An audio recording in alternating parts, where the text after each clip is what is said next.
नमस्कार, रेसिपी कट्ट्यावर तुमचं खूप खूप स्वागत। तर आज आपण आहे ना चिकन वडापाव बनवणार आहोत। तर काय आहे ना, आपण चिकन म्हटलं तर कसं कधी चिकन रस्सा किंवा कधी चिकन सुकं असं बरेच प्रकार बनवतो।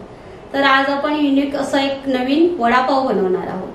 तर त्याच्यासाठी लागणारं साहित्य ते आता आपण बघून घेऊया। हे चिकन आहे, एक वाटीभर चिकन आहे ना शिजवून घेतलेले आपण। ओके, थोडंसं मीठ टाकून आहे ना चिकन शिजवून घेतले, नरम नरम पीस घेतलेले ते आपण शिजवून घेतले। एक छोटा बटाटा घेतलेला आहे, तो पण आपण शिजवून घेतलेला आहे। बरं। आणि मिरच्या आहेत 2, त्या आपण बारीक कापून घेतलेले आहेत। आणि छोटासा एक टोमॅटो घेतलेला आहे। अच्छा, तो पण कापून घेतलेला आहे बघा बारीक कसा। आणि गाजर आहे, एक छोटा गाजर घेतलंय, ते पण आहे ना असं मस्त किसून घेतलंय। ओके। कोबी आहे, कोबी मस्त असा कापून घेतलेला आहे बारीक। कोथिंबीर आहे आणि पुदिना आहे थोडासा असा। पुदिन्याने कसं चव अशी छान येते। ओके। आणि थोडी कोथिंबीर आहे बघा, ती पण बारीक आपण कापून घेतलेली आहे। ओके। शिमला मिरची अर्धी घेतलेली आहे, ती पण आपण कापून घेतले। अर्ध लिंबू आहे। ओके। कढीपत्त्याची आहे ना एक फांदी घेतलेली। अच्छा। आणि हे आलं घेतलंय। ओके। आणि 5 लसूण घेतले। अच्छा। आणि हे बेसन बनवण्यासाठी आहे ना 1 वाटी बेसन आणि अर्धी वाटी तांदळाचं पीठ। हा गरम मसाला आहे ना, हा गडशीबंधू गरम मसाला आहे बघा। असा आपला गरम मसाला घरगुती उपलब्ध आहे। हो। ही काली मिरी पावडर आहे, पावडर केलेली नाहीये, आपण थोडीशी वाटून घेतलेली आहे, गावची काली मिरी आहे। ओके। आणि हळद पावडर आहे, अर्धा चमच हळद पावडर आहे। आणि 1 चमच गडशीबंधू मसाला आहे। अच्छा। आणि मीठ आहे, 2 चमच मीठ आहे। बरं, असं हे सर्व साहित्य आहे। तर आपल्याला आता पहिलं काय करायचंय? आपल्याला आलं लसूण आहे ना वाटून घ्यायचंय पहिलं, पेस्ट करायची। हो हो हो। ओके। छोटासा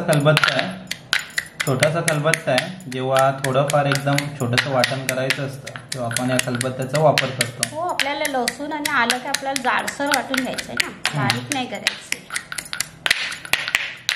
हे बघा असं जाडसर असं ना वाटून झालेलं आहे बघा, आपल्याला बारीक नाही वाटायचंय। वडापाव म्हटलं तर कसं त्याच्यात असं जाडसर असं दाताखाली आलं ना की छान लागतं। म्हणजे पाव आणि वडा आपण खाणार तेव्हा जरा याचा पण स्वाद आला पाहिजे। अच्छा, म्हणून आपण जाडसर वाटून घेतलेलं आहे। बरं। चिकन आहे ना ते आता आहे ना आपण बारीक बारीक करून घेऊया, हातानेच बारीक करायचं आपल्याला। ओके। हे बघा असं असं बारीक करून घ्यायचं, किंवा तुम्ही मिक्सरलाही लावलत ना तरी चालेल। अच्छा। हे बघा असं बारीक करून घ्यायचं। नरम आणि नरमच आहे ना सर्व। मिक्सरला लावलं तर कसं एकदम बारीक होऊन जाईल, आणि हाताने केलं तर कसे असे बारीक बारीक तुकडे पटकन होतात, असे काही टाइम लागत नाही। हे बघा असं बारीक झालेलं आहे, मस्त असं बारीक झालेलं आहे। तर आता आहे ना आपण ह्याच्यात बटाटा टाकूया। ओके, मॅश करून घ्यायचा बटाटा त्याच्यामध्ये। हो,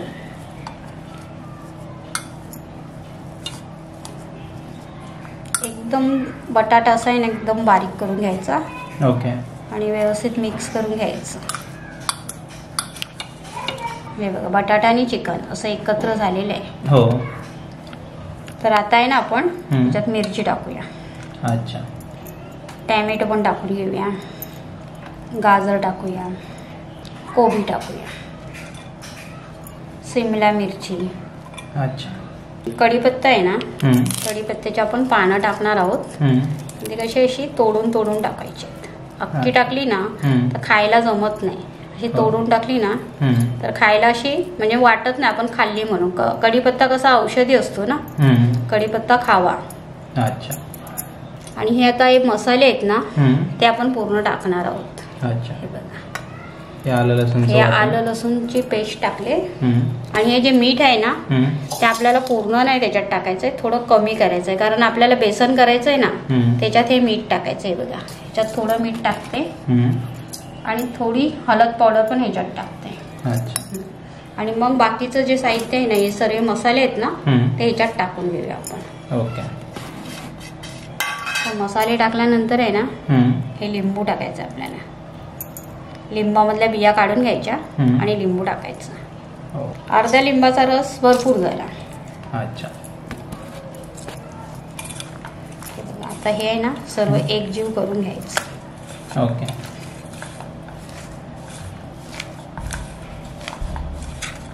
हे बघा मस्त असं ना एकजीव करून घेतलेले आहे. तर आता आहे ना आपण कोथिंबीर आणि पुदिना जो आहे ना तो लास्टला टाकणार आहोत. अच्छा. आणि परत आहे ना मस्त असं मिक्स करून घेणार आहोत. एक कोथिंबीर आणि पुदिन्याची पण वेगळी चव असते ना. हो. अगदी स्मेल पण भारी येतोय पुदिन्याने. तर आता आहे ना हे आपण वडे करून घेऊया. अच्छा. जेवढे तुम्हाला पाहिजेत ना तेवढे छोटे छोटे वडे तुम्ही करू शकता. अच्छा. मोठे पाहिजेत तर मोठेही करू शकता. ओके. कारण ह्याच्यात काय सर्व शिजलेलं आहे आणि कोबी आपण कच्चाही खाऊ शकतो. बघा असे मी वडे करून घेतलेले आहेत. हो, एक मीडियम साईजचे छोटे छोटे वडे करायचे. हो हो. चिकन कसं व्यवस्थित शिजल्या गेले आहे आणि बटाटाही शिजवून घेतलेला आहे. हो. त्याच्यामुळे काय हे कोबी म्हणा शिमला मिरची म्हणा आपण कच्ची खातोच. हो. अशा प्रकारे आहेत ना हे मीडियम साईजचे वडे बनवून घेऊ. त्याच्यानंतर आपल्याला बेसन करायचंय. बेसनचं बॅटर तयार करून घ्यायचंय आणि मग वडे फ्राय करायचे. बघा वडे बनवून झालेत. एक साधारण 9 वडे झालेले आहेत त्याच्यात. हो. तर तुम्हाला मोठी साईज पाहिजे असेल ना तर मोठी साईज तुम्ही करू शकता. मी छोटे छोटे केलेले आहेत. तर आता आपण आहे ना आता आपण आहे ना बेसन आहे ना मिक्स करून घेऊया. वड्यासाठी जे लागणारे बेटर आहे ना ते करून घेऊया. बर. 1 वाटी बेसन आहे आणि अर्धी वाटी तांदळाचं पीठ. हे बघा मीठ आणि हळद आपण पहिलीच टाकलेली ना त्याच्यामुळे आता काय टाकलेलं नाहीये. हो. पाणी कसं ना थोडं थोडं टाकून घ्यायचं.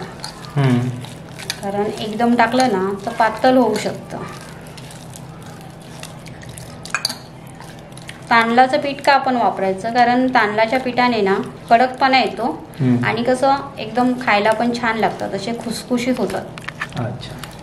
हे बघा असं तयार मस्त झालेलं बघा. असं एकजीव करून घ्यायचं. हो. नाहीतर कधी कधी काय होतं बेसन मध्ये ना गुठल्या राहतात म्हणून हे असं व्यवस्थित मिक्स करून घ्यायचं. हे बघा आता इकडे बेसनचं बॅटर तयार झालंय. इकडे वडे पण तयार झाले. आता आहे ना आपण चिकन वडे फ्राय करून घेऊया. तेल आहे ना गरम करायला ठेवलेलं. तर आपण तेल गरम झालं की नाही ना ते बघण्यासाठी ना आपण हे बघा थोडस टाकून बघायचं. तेल गरम झालेलं आहे.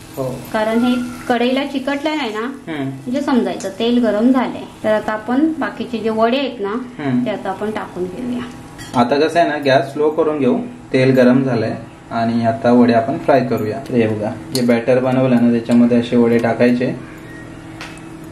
प्रॉपर त्याला ते बॅटर लावून घ्यायचं आणि हलक्या हाताने सोडायचे.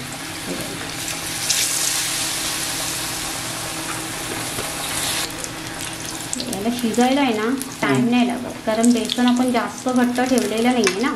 हो. शिजायला टाइम नाही लागत. लगेच साधारण 4-5 मिनिटांमध्ये वडे तयार होते. हो हो. वडे म्हटलं तर कसं झटपट.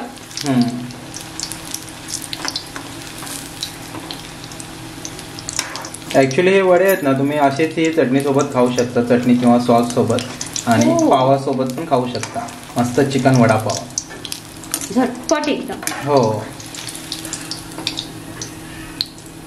एक कमीत कमी 5 मिनिटात आहे ना वडे तयार झालेले आहेत बघा. मस्त कलर पण आलाय बघा. गाडीवरच्या वडापाव सारखे वडे झालेले आहेत. बाकीचे वडे आहेत ना ते आपण आता फ्राय करून घेऊया. अच्छा.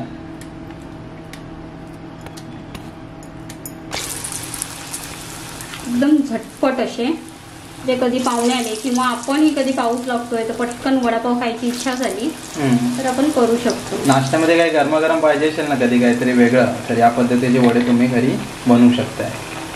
वडे मस्त तयार झालेले आहेत. मस्त अशी वरून कोथिंबीर टाकूया. आणि चटणी हे सॉस. ओके. आणि पाव. अच्छा. आणि ह्या मिरच्या. हे वडापाव मस्त तयार झालेला आहे. चिकन वडापाव. हो मस्त खायला एकदम पावसाळ्यामध्ये बनवण्यासारखी खास रेसिपी. अशा रीतीने ना मस्त चिकन वडापाव तयार झालेले आहेत. तुम्ही करून बघा आणि आम्हाला कमेंट करून सांगा कसे झाले ते. धन्यवाद.